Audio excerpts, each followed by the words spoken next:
The first time I saw him, I didn't even know his name. I didn't know his past. I didn't know his pain. I didn't know that this stranger, this quiet, tired security guard, would one day become the man I owed my life to. And if anyone had told me back then that he would also be the one who saved my daughter, I would have laughed. But life is a strange thing. It's always the people you overlook who end up holding your entire world together. This is our story. A story I never planned to tell. A story that almost ended before it even began. A story about mistakes, redemption, and the night everything changed. I used to believe I was invincible. A young CEO, rich, respected, praised for my intelligence and hated for my arrogance. I worked too much, slept too little, and felt nothing. My life was a straight line, meetings, deadlines, contracts, approvals. And then, one evening, everything curved. I left the office after a long day. My mind was still buried in reports and budgets. I walked straight to the parking lot, not even looking at the people around me. Why should I? I barely looked at anyone unless I needed something from them. But that day, something strange happened. A man, tall, dark-skinned, with tired eyes, opened the door for me. "Good night, sir," he said softly. His voice was low, calm, but I didn't respond. I didn't even look at him. I didn't know his name. I didn't care. He was just a security guard. And in my head, security guards didn't matter. I got into my car, slammed the door, and started the engine. But something flashed across my dashboard. The low fuel warning light blinked at me like an accusation. I cursed. I had forgotten to buy fuel the day before. I backed up, turned out of the lot, and drove toward the fuel station down the road. And that was when I made the mistake that nearly destroyed my life. The traffic light turned yellow. I could have slowed down. I should have slowed down. But I was in a hurry.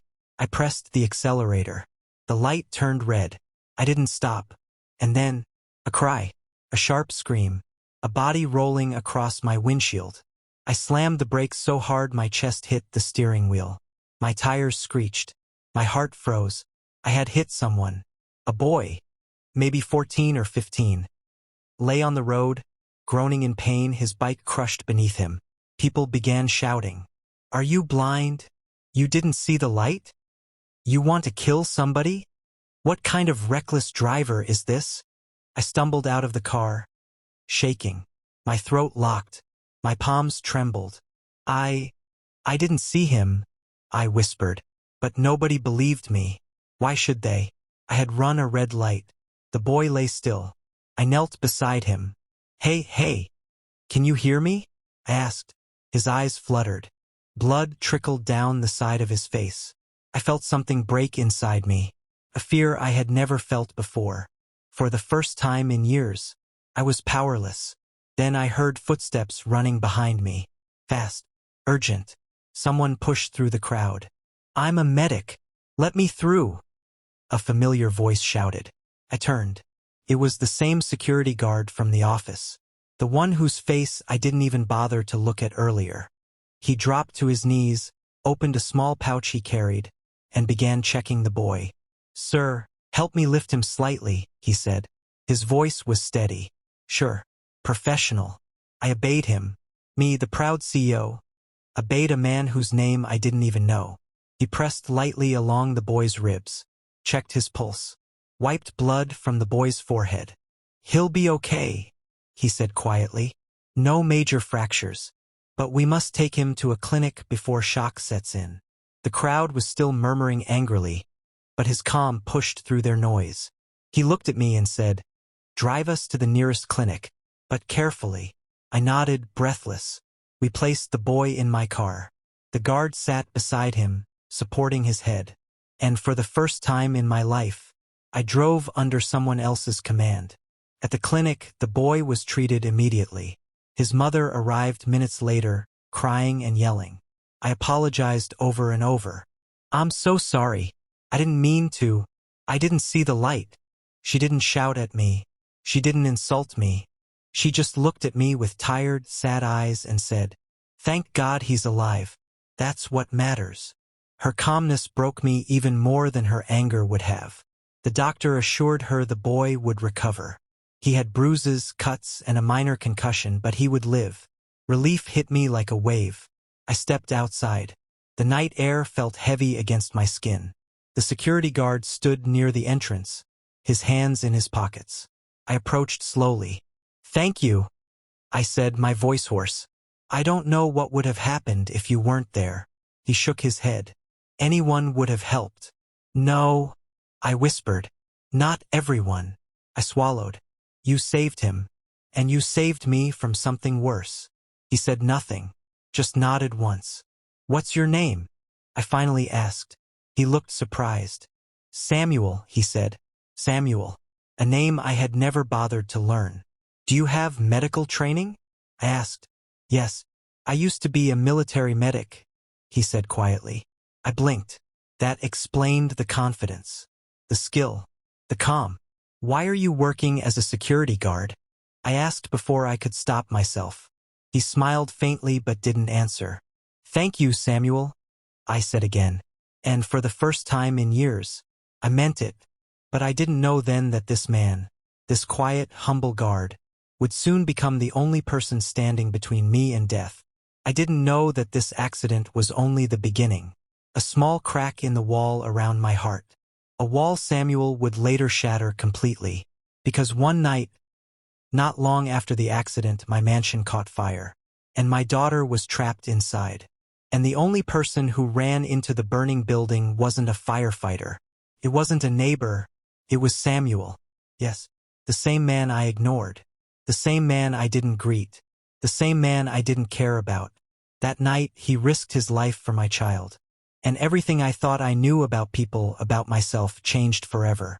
I didn't sleep the night after the accident. Every time I closed my eyes, I saw that boy's face. The fear, the blood, the way his body rolled over the hood of my car. I kept hearing the glass shattering, kept hearing the gasp from the crowd, kept hearing Samuel's voice telling me what to do. I tried to work the next morning, but my mind was a storm. People greeted me in the hallway. I barely responded. For the first time, I noticed things I had never seen before.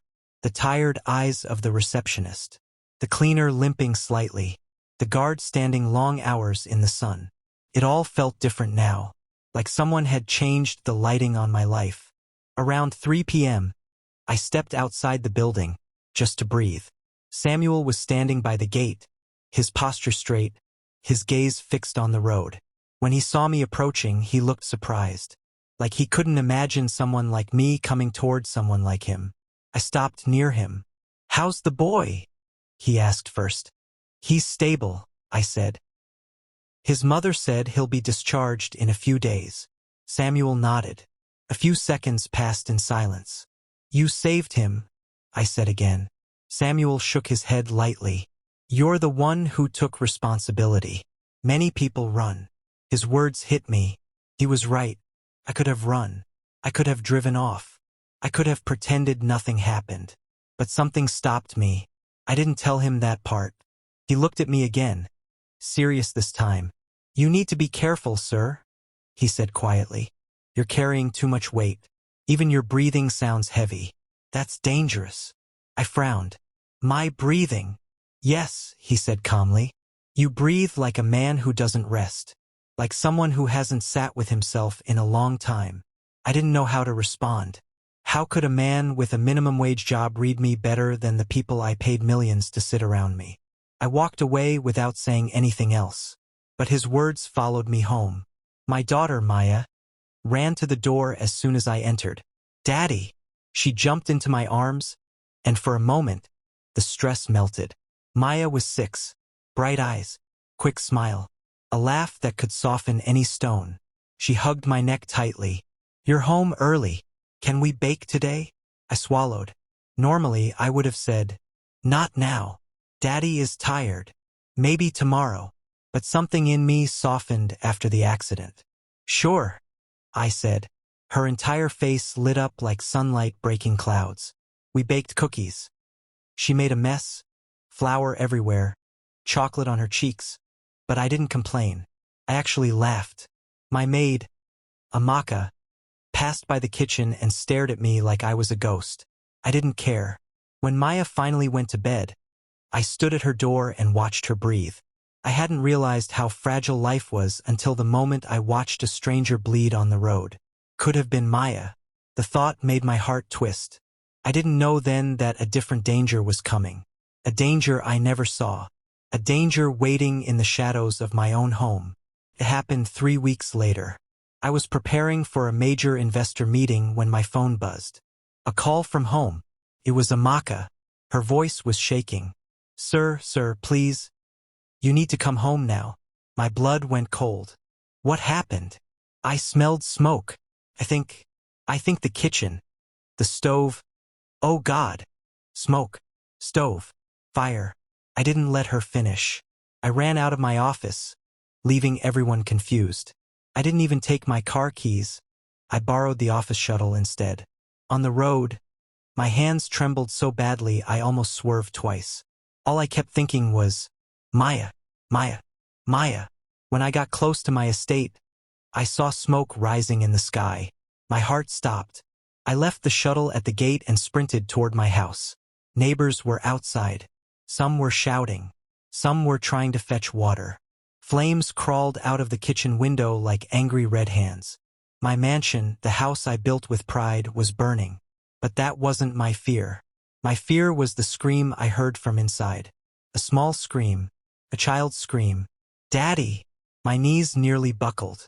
Maya! I roared. I tried to run into the building, but 2 neighbors held me back. You'll die. The heat is too much. Let me go. I screamed. My child is in there. The smoke billowed thicker. The flames roared louder.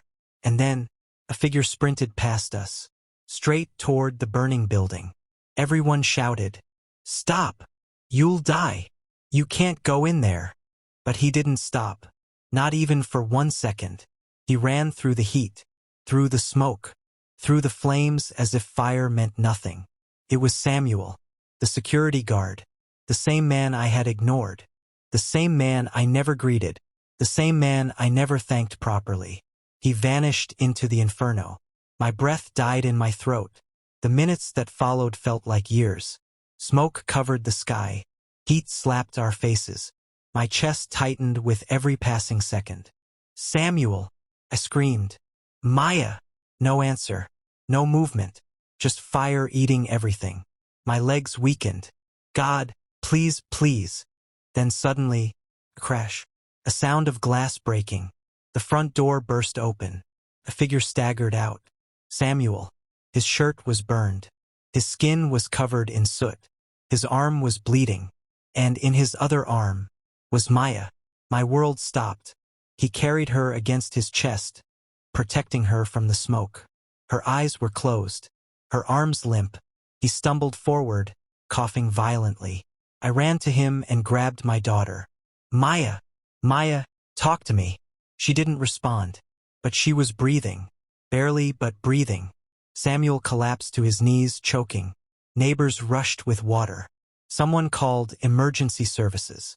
I held my daughter close, my tears falling on her hair. You saved her, I whispered. Samuel looked up at me weakly. Of course, he said. She's a child. He tried to stand but fell again. That was when I saw his left arm. Burned badly. Skin peeling. Blisters forming. He had run through the fire with no protection. For my daughter. For me. For a man who never even asked about his life. The ambulance arrived and took them both. Maya and Samuel. I rode with them. I held her tiny hand and prayed. Samuel lay on the stretcher beside hers, breathing painfully. His head turned slightly toward me. His voice barely a whisper. There was no one else close enough. I was passing the estate to buy bread. I heard her scream. I swallowed hard. He wasn't even on duty. He wasn't even supposed to be there. He just came, and he saved her. I looked at this man, this stranger, and something deep inside me cracked open. For the first time in my life, I felt small. I felt humbled. I felt human. Maya was put on oxygen but stabilized quickly. The smoke hadn't gone too deep. Samuel, however, was in bad shape. His arm had third-degree burns. His lungs had inhaled too much smoke. His body was exhausted from the heat. The doctors moved him to a separate room. Hours passed. I stayed by my daughter's bed. When she finally woke up, her voice was weak. "Daddy, the fire." I was scared. I hugged her, tears burning my eyes. "You're safe now," I whispered. "You're safe." She touched my cheek. "Who brought me out?" "A tall man." "That was Samuel," I said softly. Her face softened. "Daddy, he told me not to cry." He covered my face with his shirt. I swallowed hard. Later that night, when Maya was sleeping again, I walked to Samuel's room. He was awake. Bandages covered his arm and shoulder. His breathing was slow. His skin was pale under the hospital light. When he saw me, he tried to sit up. "Don't," I said. "Just rest." He nodded. I sat on the chair beside his bed. For a long moment, I said nothing. I didn't know how to start. Finally, "You could have died," I whispered. He looked at me with those calm, tired eyes. "I know. Why did you do it?" I asked. His answer was immediate. "Because she was inside." My throat tightened. "Samuel, I don't know how to repay you." He looked away. "You don't owe me anything." I shook my head violently. "No, I owe you everything." Silence. Then I said, "You saved my child. And you saved me that night on the road too. I ignored you, Samuel. I treated you like you didn't exist." He didn't respond. I leaned forward. "Please tell me, what do you want?" "Anything. I'll do it." Samuel's jaw tightened slightly. For the first time since I met him, he looked angry. "Stop saying that," he said quietly. I blinked. "Stop saying you can give me anything. Some things you cannot give." "What do you mean?" He closed his eyes briefly. "My daughter," he whispered. My heart dropped. "You have a daughter?" He nodded slowly. "Had." A cold wave washed over me. He swallowed. "She died during the war. Couldn't save her. I was a medic, but I couldn't reach her in time." My breath froze. The pain on his face. The weight in his voice. That was why he ran into the fire. That was why he risked his life for Maya. That was why he didn't hesitate for a second. He couldn't save his own child, but he could save mine. I covered my face with my hands. "Samuel, I'm so sorry." He nodded. "I heard her scream," he said, "and it sounded like my daughter." Tears slid down my cheeks quietly. This man, this humble, gentle man, had been carrying a universe of grief inside him, and I had walked past him every day. But this is not where the story ends. This is not the end. This is not even the middle. Because after the fire, after the hospital, after Samuel healed enough to walk, he disappeared, vanished. No trace, no explanation, no goodbye, just gone. And the way I found him again, months later, in the most unexpected place, revealed a truth about him that shattered me more than the fire ever could. Months passed after the fire. Maya recovered completely. Her laughter returned to the house, bouncing off the walls.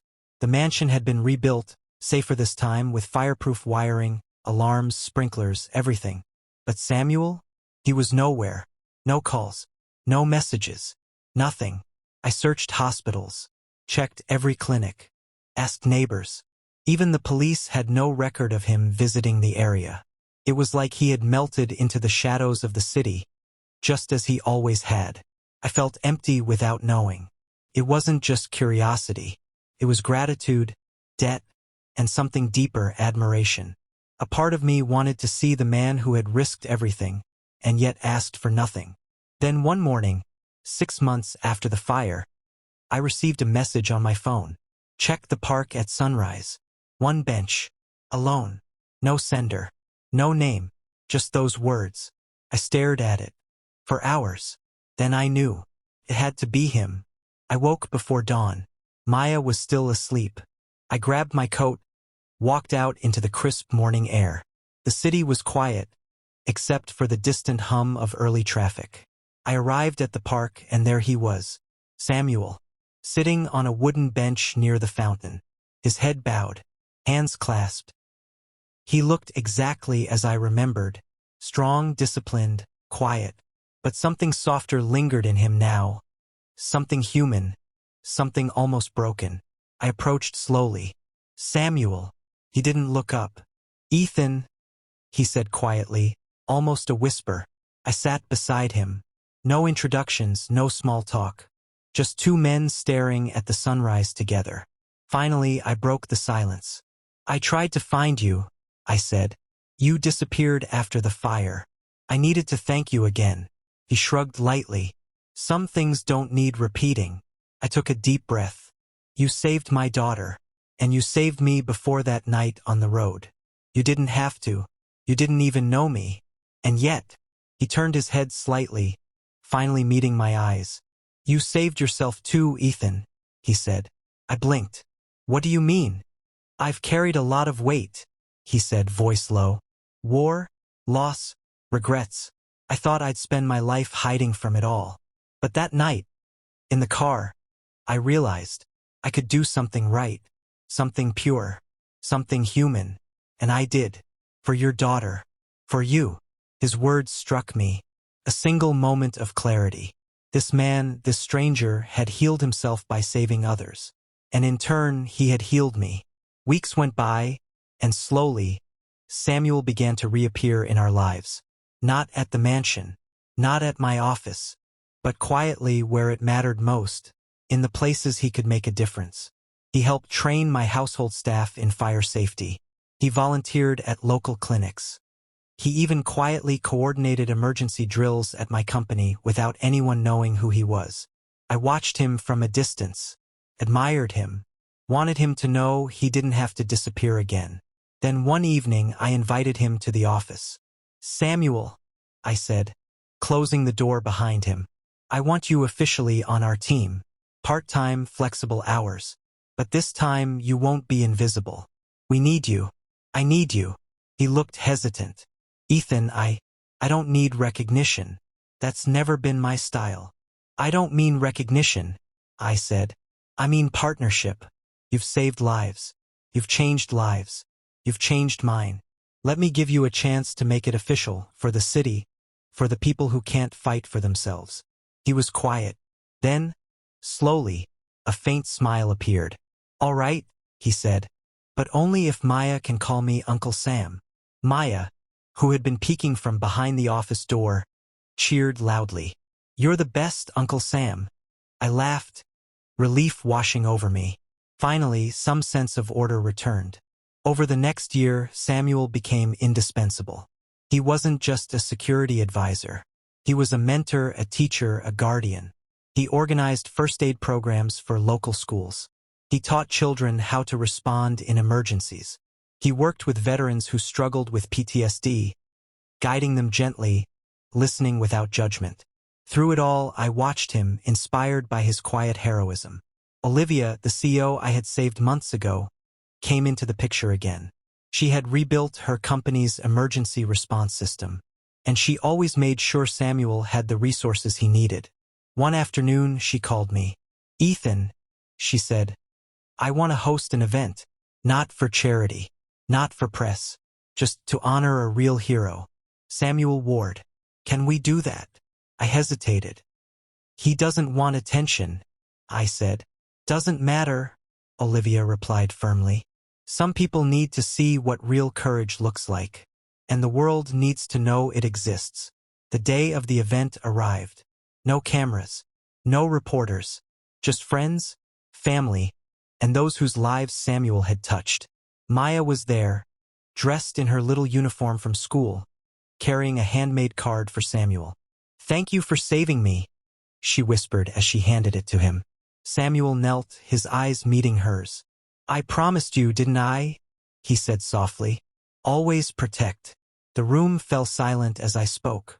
I don't know if words can capture it, I said. This man has done more for humanity in quiet moments than most will ever achieve in a lifetime of fame. He risked himself for my daughter. He risked himself for strangers. He risked himself for the community. And yet, he asked nothing in return. Samuel's eyes glistened. He looked down, shifting uncomfortably, as he always did when attention was on him. Olivia stepped forward with a small wooden box. Inside was a medal, simple, engraved, "For courage without limits." Samuel shook his head. "This isn't necessary," he murmured. "It is," Olivia said firmly. "The world should know heroes exist. And sometimes they don't need a headline, but they do need acknowledgement." He took the medal, his hand trembling slightly. Maya hugged him tightly, and for the first time Samuel allowed himself to feel proud. Months later, our lives settled into a new rhythm. Maya thrived in school. Samuel's programs expanded across the city. I had rebuilt my business stronger than ever, with a team trained in safety, empathy, and emergency response. One quiet evening, I found Samuel sitting on the same park bench where I had first found him. I joined him. We didn't speak much. We just watched the sunset. Finally, I said, "You've changed my life, Samuel. More than you'll ever know." He shook his head. "No," he said. "You've reminded me that even after loss, even after pain, life can still be good, worth saving." We sat in silence for a while, and then, without warning, Maya ran toward us. "Daddy, Uncle Sam, look." She held up a small, freshly planted tree. "I planted it for you," she said, breathless, "for everything you've done." Samuel looked at the little sapling, then at Maya, then at me. He smiled, a real wide smile, and for the first time, I saw a glimmer of peace in him. Years passed. The Ward Center for Community Healing became a landmark in the city. Veterans, children, and ordinary citizens all found hope within its walls. Samuel became a mentor to countless young men and women, teaching them courage, patience, and quiet strength. Maya grew into a compassionate young girl, inspired by Samuel's courage and dedication. And me? I learned that heroism isn't about titles, salaries, or fame. It's about presence, about showing up when no one else will, about risking yourself for those who cannot protect themselves. Samuel never sought the spotlight, but the world began to notice, and slowly, through small acts of bravery and kindness, he transformed the city around him. One evening, I found him in the same park, now older but still watchful. I sat beside him, and for the first time I asked, "Do you ever regret it?" He looked at the skyline, the fading sun painting gold across the buildings. "No," he said quietly. "Some things are worth every risk, every pain, because sometimes you save more than lives. You save hope." I nodded, and for the first time I understood completely. Heroes don't always wear capes. They don't always ask for recognition, but they live in every quiet act of courage, every selfless decision, every life saved. And sometimes they inspire an entire city to be better, kinder, braver. I looked at Samuel, then at Maya, then at the city beyond the park, and I realized this was only the beginning.